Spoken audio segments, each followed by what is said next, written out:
नमस्कार. आपणा सर्वांचे खूप खूप मनापासून प्रेमपूर्वक स्वागत आहे. लाडकी बहीण योजना. लाडकी बहीण योजनेमध्ये ई-KYC प्रक्रिया ॲक्च्युअली सरकारने लाडकी बहीण योजनेमध्ये ही जी ई-KYCची प्रक्रिया होती ही 3 वेळा सुरू केली होती. परंतु पहिल्यांदा जेव्हा ही योजनेमध्ये ई-KYC प्रक्रिया सुरू झाली तेव्हा बऱ्याच लाडक्या बहिणींची ई-KYC राहून गेली. मुदत संपल्यानंतर पण बऱ्याच लाडक्या बहिणी राहिल्या ई-KYC करायच्या. मग सरकारने पुन्हा त्याची मुदत वाढवून दिली. पुन्हा मुदत वाढवली, पुन्हा लाडक्या बहिणींची ई-KYC राहिली. मग महाराष्ट्र सरकारने पुन्हा एकदा ई-KYC प्रक्रिया सुरू केली. असे महाराष्ट्र सरकारने 3 वेळा लाडक्या बहिणींना ई-KYC करण्यास संधी दिली होती.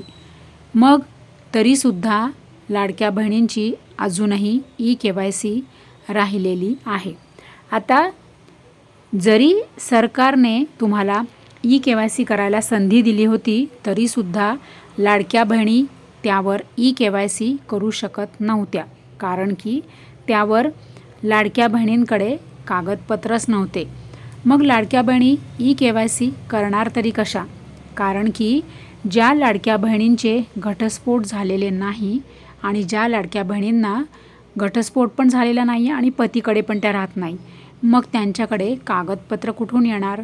मग त्या ई-KYCमध्ये त्यांच्या घटस्फोटचं कागदपत्र कसं सादर करणार? म्हणून त्यांची ई-KYC राहिली. आणि ज्या लाडक्या बहिणी परित्यक्त्या आहेत त्यांच्याकडे पण कागदपत्र नाही. ज्या लाडक्या बहिणी एकल आहेत त्यांच्याकडे पण कागदपत्र नाही. मग आता अशा लाडक्या बहिणींची ई-KYC राहिलेली आहे. कारण की कागदपत्र नसल्यामुळे या लाडक्या बहिणी ई-KYC करू शकल्या नाही. मग आता निराधार पण आहेत त्यांच्याकडे पण कागदपत्र नाही, त्या पण ई-KYC करू शकल्या नाही. मग आता सरकारने लाडक्या बहिणींना न्याय द्यावा. कारण की मान्य आहे की तुम्ही 3 वेळा ई-KYC प्रक्रिया सुरू केली, परंतु आता पुन्हा एकदा तुम्ही लाडक्या बहिणींसाठी ई-KYC प्रक्रिया लवकरात लवकर सुरू करा.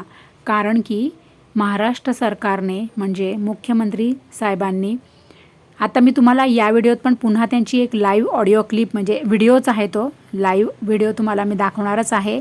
त्यामध्ये स्वतः ते सांगत आहेत की जर तुम्हाला म्हणजे ज्या लाडक्या बहिणींची ई-KYC राहिलेली आहेत अशा लाडक्या बहिणींना जर पुन्हा ई-KYC करायची असेल तर त्यांनी त्यांचा इंटरेस्ट दाखवावा. आम्ही पुन्हा ई-KYCची विंडो ओपन करायला तयार आहोत.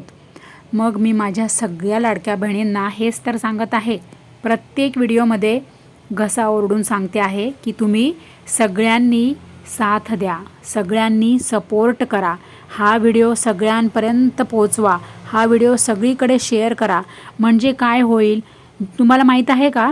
जेव्हा व्हिडिओ व्हायरल होतो ना तेव्हा तो व्हिडिओ सरकारपर्यंत पोहोचतो आणि मग नंतर सरकारपर्यंत तो व्हिडिओ पोहोचल्यावर सरकारला म्हणजे अशा लाडक्या सरकारला जाग येते. सरकार लवकरात लवकर त्यावर विचार करतो आणि लवकरात लवकर सरकार ई-KYC प्रक्रिया सुरू झाली की सुरू करणार.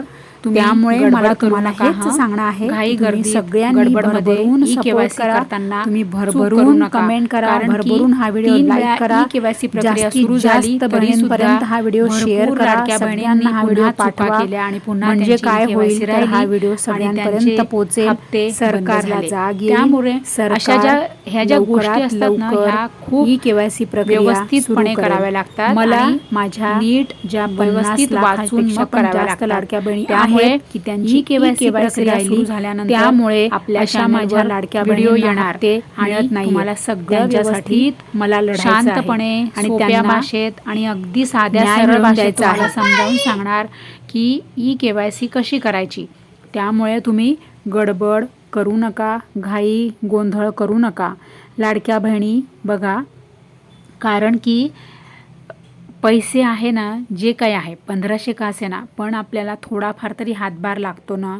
मग पैसे ना, अहो काय माहिती का, थोड्या थोड्या पैशांसाठी पण फार म्हणजे झगडावं लागतं हो. आणि कसं आहे ना, आपण जर पात्र लाडक्या बहिणी आहोत ना, तर आपण त्यासाठी झगडलंच पाहिजे, आपण लढा दिलाच पाहिजे. तेव्हा तर आपण तो लढा जिंकू शकू ना आणि आपल्याला न्याय मिळेल ना. म्हणून माझ्या सगळ्या लाडक्या बहिणी मला भरभरून सपोर्ट करा. कारण काय तर तुमच्यासाठीच माझ्या लाडक्या बहिणींसाठीच मला हे सगळं सांगणं आहे की तुम्हाला लवकर न्याय मिळेल, ई-के-वाय-सी प्रक्रिया लवकर सुरू होईल आणि माझ्या लाडक्या बहिणींना हप्ते मिळायला पुन्हा सुरुवात होईल. एवढाच माझा उद्देश, बाकी काही नाही बस. कारण की तुम्हाला माहीत आहे आपल्या चॅनलवर आपण हा मुद्दा लावून धरलेला आहे आणि आपल्या चॅनलवर आपण मागे पण जे जे काही मुद्दे लावून धरले ते सर्व मुद्दे यशस्वी झालेले आहेत आणि लाडक्या बहिणींना सगळं माहीत आहे आणि लाडक्या बहिणींना ते सगळं काही मिळालेलं आहे. त्यामुळे माझ्या सगळ्या लाडक्या बहिणींसाठी मी लढायला तयार आहे बरं का. फक्त मी एकटी लढून काय उपयोग ना. मी जर एकटी लढली फक्त आणि मी एकटीच चालते पुढे तर काय उपयोगच नाही त्याचा. त्यासाठी तुमची साथ हवी आहे मला, तुमचा सपोर्ट हवा आहे मला.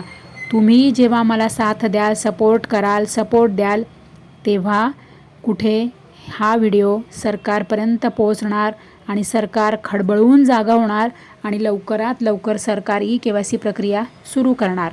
म्हणून आपण आपल्या चॅनलवर दररोज एक तरी आपला व्हिडिओ असा आहे या विषयावर.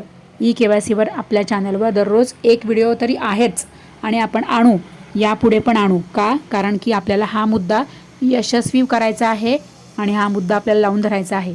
तुम्हाला माहीत आहे का, सगळ्यात आधी आपल्याच चॅनलवर आपण हा मुद्दा लावून धरलेला आहे. मागे पण आपण मुद्दा लावून धरला होता आणि आता पण. म्हणून बघा तुम्ही लाडक्या बहिणी, हा मुद्दा यशस्वी होतो की नाही, लवकरच ई-के-वाय-सी प्रक्रिया सुरू होते की नाही. कारण की मनापासून आत्मीयतेने मी तुमच्यासाठी व्हिडिओ बनवते ना. भलेही माझं काय म्हणतात त्याला, भलेही मला कमी लोक सपोर्ट करू दे, परंतु मी जे पण काही करते ना ते अगदी मनापासून आणि आत्मीयतेने बोलते बरं का.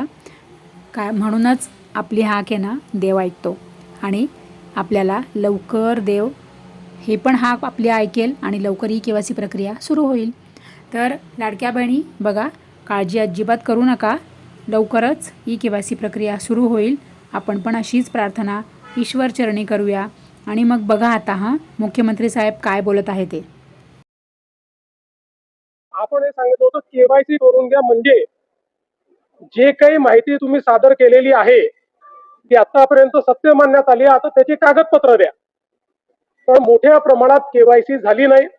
जवळपास 9 महिने सातत्याने पाठपुरावा केल्यानंतरही ज्यांनी के-वाय-सी केली नाही ते अर्थातच कुठला तरी एखादा निकष पार पाडत नाही म्हणून त्यांनी के-वाय-सी केली नाही. 1,70,00,000 महिला ज्या आहेत या निकष पूर्ण पार करतात, त्यांची के-वाय-सी झालेली आहे, त्यामुळे त्यांना लाडक्या बहिणीचे पैसे मिळतच राहतील. ज्यांनी के-वाय-सी केली नाही त्यांना आता आम्ही पैसे देणार नाही.